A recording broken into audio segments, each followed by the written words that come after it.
제가 상가 인테리어 업체를 운영 중인 대표지만 솔직하게 여러분들에게 말씀드리겠습니다. 좋은 인테리어 업자는 있을 수가 없습니다. 그러면 조금이라도 덜 나쁜 인테리어 업자를 찾는 방법을, 그리고 그 방법은 무엇인가, 다른 곳에서는 찾을 수 없는 저 같은 인테리어 업자만 알고 있는 조금이라도 덜 나쁜 인테리어 업자를 찾는 방법에 대해서 제가 오늘 모든 것을 알려드리도록 하겠습니다. 안녕하세요. 조피디의 인테리어 팀입니다. 구독과 좋아요 부탁해요.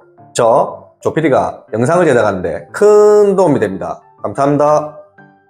좋은 인테리어 업자를 찾는 것보다 조금 덜 나쁜 인테리어 업자를 찾는 것이 현명한 것입니다. 그러면 제가 오늘은 조금 덜 나쁜 인테리어 업자 찾는 방법, 그리고 사후 관리가 잘 되는 인테리어 업자를 찾는 방법, 현장을 끝까지 충실하게 마감하는 그런 인테리어 업자 선별하는 방법에 대해서 제가 지금부터 알려드리도록 하겠습니다. 본론으로 들어가기에 앞서 인테리어 업자들의 성향에 대해서, 기본적인 성향에 대해서 몇 가지를 짚어드리고 넘어가도록 하겠습니다. 많이 나쁜 인테리어 업자들, 많이 감추려고 합니다. 뭔가를 계속해서 감추려고 합니다. 어떻게 감추는지 그 방법에 대해서 제가 오늘 여러분들께 알려드리고, 많이 나쁜 인테리어 업자들을 피해가는 방법에 대해서 공부를 하시면 되겠죠. 그리고 조금 덜 나쁜 인테리어 업자들 경우에는 본인의 많은 것을 알리려고 합니다. 많은 것을 노출하려고 한다는 말이죠. 그래서 종합적으로 보면 많이 나쁜 인테리어 업자일수록 많이 숨기려고 하고, 많이 가리려고 하고, 본인을 노출을 많이 안 하려고 합니다. 그리고 조금 덜 나쁜 인테리어 업자일수록 본인을 많이 노출하려고 하고, 많은 것을 알리려고 합니다. 정확하게 분리되는 차이점이 하나가 있죠. 나를 숨기려고 한다. 나의 모든 것을 숨기려고 하거나 가리려고 한다. 나의 모든 것을 노출하거나 나의 모든 것을 알리려고 한다. 이 두 가지의 차이점을 잘 확인해 보시면 됩니다.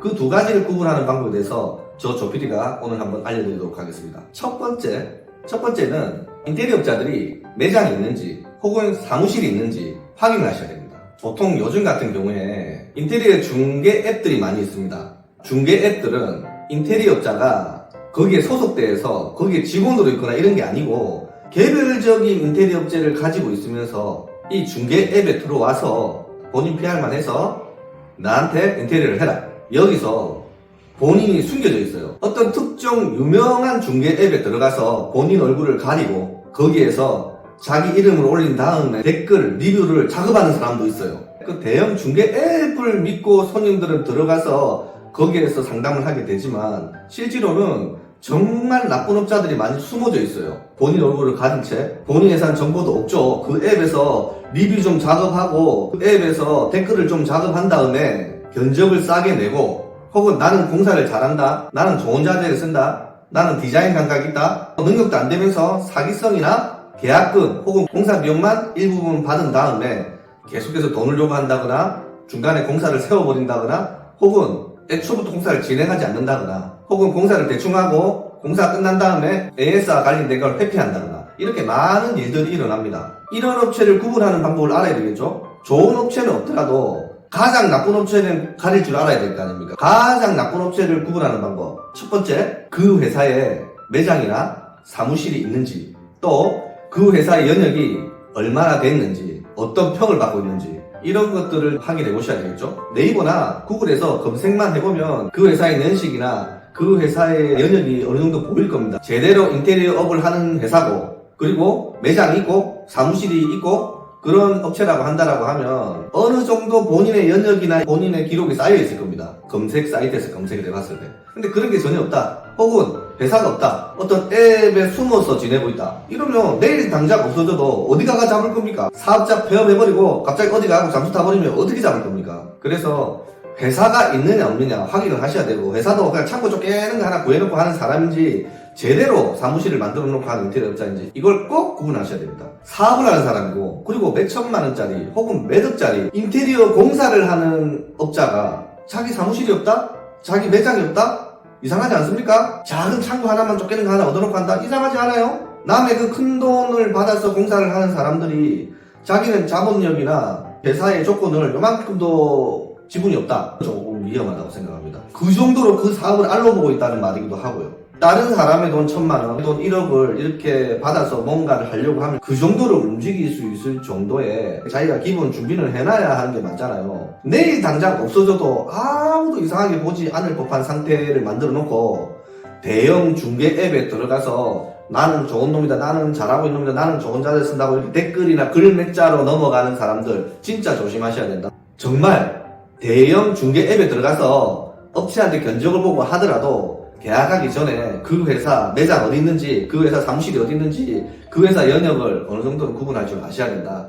꼭 확인해 보시라, 이렇게 말씀드리고 싶습니다. 두 번째는 그 회사의 홈페이지를 한번 확인해 보시라. 온라인에서 활동하는 다수의 회사들은 자기 회사를 PR하는 홈페이지라는 게 있습니다. 자기 회사가 어떤 회사인지, 자기 회사 연역이 어떻게 되는지, 자기가 집행한 공사 포트폴리오 같은 걸 홈페이지에 올려서 여러분들에게 검증을 받을 수 있는 그런 기본적인 홈페이지가 없다. 뭔가 많이 숨기는 것 같지 않습니까? 자기 모습을 감추고 회사의 PR인 홈페이지 하나를 만들지 않았다. 그냥 뭐 블로그나 인스타그램 같은 거 하나만 딱 만들어서 사진만 몇 개 올린다거나 중개 앱에 들어가서 거기에 댓글이나 사진 몇 장 올려놓고 나 좋은 인테리어업자다 이렇게 해서 견적만 내고 다니는 사람들 정말 조심하셔야 되겠죠. 회사를 하나를 차려서 사업을 하는 거잖아요. 그것도 1,000원짜리 새우깡 빠는 게 아닙니다. 1,000만원짜리, 1억짜리 이런 큰 상품을 만들고 파는 그런 인테리어업자가, 그렇게 큰 돈을 움직이는 인테리어업자가 공짜로도 만들 수 있고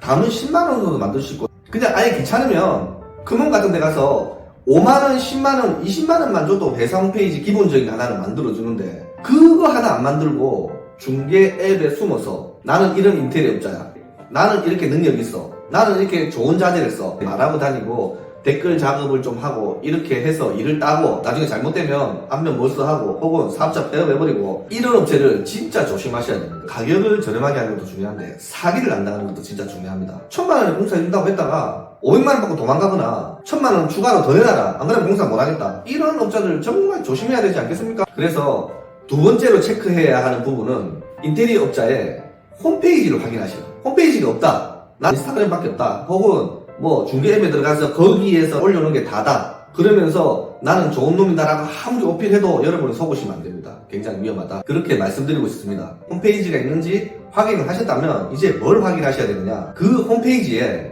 포트폴리오가 몇 개 있는지 확인하셔야 됩니다. 예를 들면 실제로 공사는 이만큼 100개 정도 했는데 홈페이지에 올린 포트폴리오는 10개, 20개, 30개 이렇게 밖에 없다. 나머지 70개, 80개, 90개는 어디 간 겁니까? 포트폴리오. 귀찮아서 공사 끝나고 사진 안 찍었다, 이게 말이 된다고 생각하십니까? 저희같이 인테리어업자한테 가장 중요한 것은 내가 공사하고 나서, 공사 끝나고 나서 모든 집기가 들어온 상태에서 완전히 완료가 된 상태에서 사진을 찍어서 보유를 하고 그 사진으로 회사 홈페이지에 올려서 나의 이력을 쌓는 것입니다. 나의 연역을 쌓고, 그리고 여러분들에게 오픈하는 것입니다. 나는 이렇게 많은 공사를 했다, 그리고 나는 최대한 열심히 했다, 이런 걸 어필하고 싶어 하는 게 인테리어업자입니다. 그런데 공사는 100개 이상 했고 나는 인테리어 한지 20년 됐다, 30년 됐다 말은 이렇게 많이 하는데 회사 포트폴리오가 없어. 회사 포트폴리오가 10개도 없어, 20개도 없어, 30개도 없어, 50개도 안 된다. 이 문제 좀 있는 거 아닙니까? 솔직히 나는 인테리어 시작한 지 얼마 안 돼서 포트폴리오가 10개밖에 없습니다 하면 그건 이해할 수 있어요, 그죠? 근데 나 인테리어 한 20년 넘었어 이렇게 말하는 사람 중에 홈페이지에 들어가 보면 포트폴리오가 30개, 50개도 안 되는 사람이 천지입니다. 아니 1년에 공사 한 개 한 겁니까? 말이 돼요? 내가 너무 바빠서 사진 찍을 시간이 없었다, 말이 안 됩니다. 가서 사진 찍고 오는데 1시간도 안 걸려요. 아무리 먼다고 해봐야 2시간이면 한단 말이에요. 그리고 일요일날 가도 되고. 인테리어업자한테는 진짜 중요합니다. 포트폴리오가 나의 모든 것이라고 봐도 되거든요. 사무실은, 매장은 내가 이 사업을 하기 위해서 준비하는 나의 집과 같은 겁니다. 내 사무실은, 매장은. 그쵸? 그렇지만 포트폴리오는요, 내 모든 것입니다. 내가 지금까지 어떻게 살아왔느냐, 내가 사업을 때까지 어떻게 해왔느냐, 나는 이 정도의 포트폴리오를 가지고 있다. 근데 귀찮아서 사진 안 찍었다? 말도 안 되는 소리입니다. 그럼 포트폴리오가 없을 때 어떻게 봐야 하느냐? 그러면 1년에 공사 하나 해도 먹고 사는데 지장이 없었거나, 무슨 말이냐, 1억짜리 공사를 해서 7천만원을 남겼다.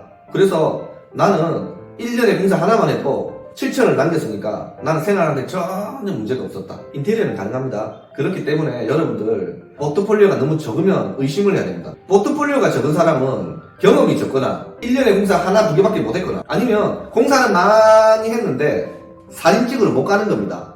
왜 사진 찍으러 못 가는 걸까요? 공사를 하면서 계약자분께 돈을 계속 추가로 요구했다거나 공사를 똑바로 안 해서 계속 싸웠다거나 마감이 좋지 못했다거나 AS를 요청했는데 AS를 하지 않았거나 이렇게 많은 갈등이 있었을 때 공사 끝나고 모든 직기류가 들어가고 안녕하세요 인사하면서 사진 찍으러 들어갈 수 있는 조건이 안 될 수도 있었다는 거죠. 저는 솔직히 인테리어 한 지 10년밖에 안 됐습니다. 10년밖에 안 됐는데 제가 직접 한 공사가 120개가 넘어요. 그리고 120개를 전부 사진을 다 찍어 왔어요.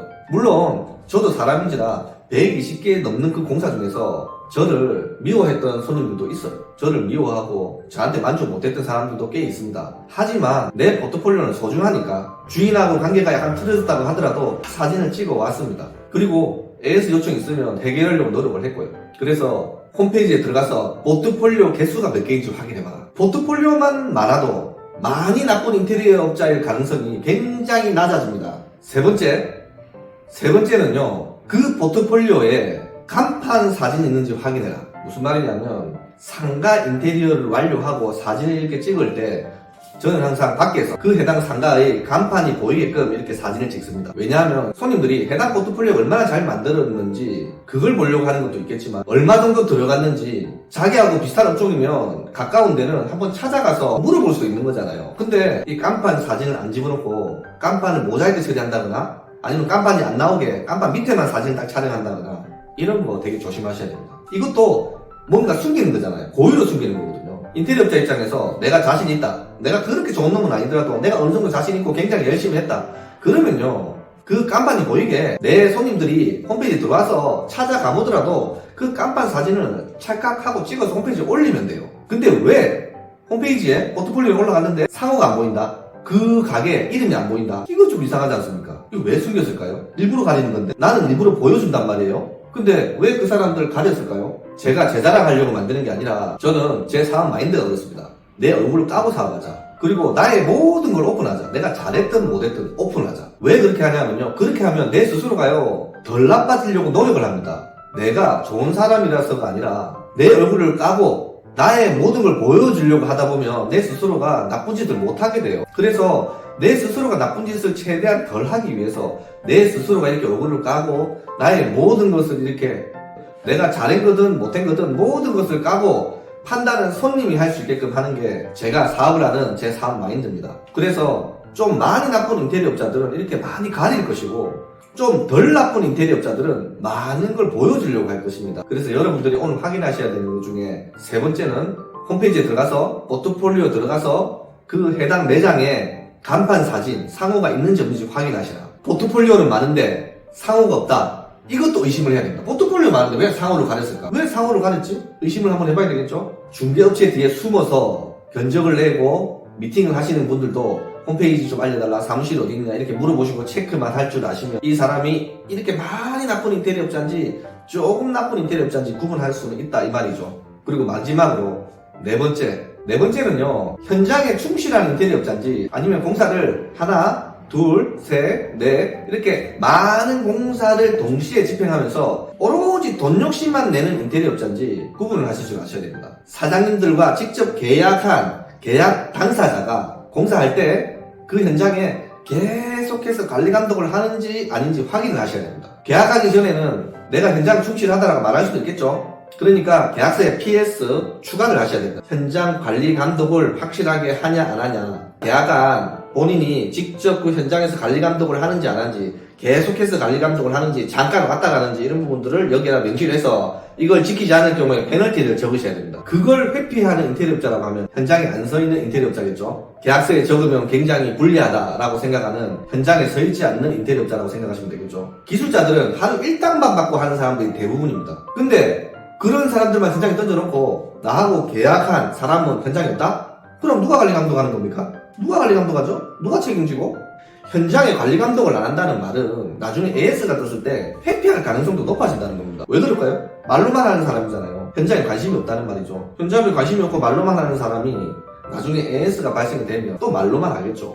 그래서 여러분들이 마지막 네 번째로 확인하셔야 되는 부분은 지금 계약하는 당사자가 현장에 처음부터 끝까지 계속해서 현장을 지키느냐, 현장을 관리 감독하느냐 물어보셔야 됩니다. 만약에 현장에 있을 필요가 없다, 다 기술자들이 알아서 한다 이렇게 말한다고 하면 정말 말도 안 되는 소리입니다. 아파트 공사할 때 시공사도 감독을 하고 감리회사가 또 감독을 하고 합니다. 근데 현장에 있어서 관리 감독을 했는데도 문제가 생기고 해서 건물이 위태롭고 하는데 인테리어 공사를 하는데 기술자들이 있으니까 인테리어업자가 없어야 된다. 말도 안 되는 소리입니다. 인테리어업자가 도면 그리고 그 도면대로 똑바로 하는지 안 하는지 일 시키고 체크하고 현장에서 감독도 해야 합니다. 그 역할을 해야 합니다. 그 역할을 하지 않는 인테리어업자라고 하면 나쁜 인테리어업자입니다. 그래서 마지막 네 번째는 인테리어업자가 현장에서 충실하게 관리 감독을 처음부터 끝까지 하는지 안 하는지 확인하시기 바랍니다. 오늘은 저 조PD가 상가 인테리어 업체 대표로서 좋은 인테리어업자는 없다. 최대한 많이 나쁜 인테리어업자보다 조금 덜 나쁜 인테리어업자를 선택하는데 치중을 하셔야 된다. 오늘 여러분들께 그 방법에 대해서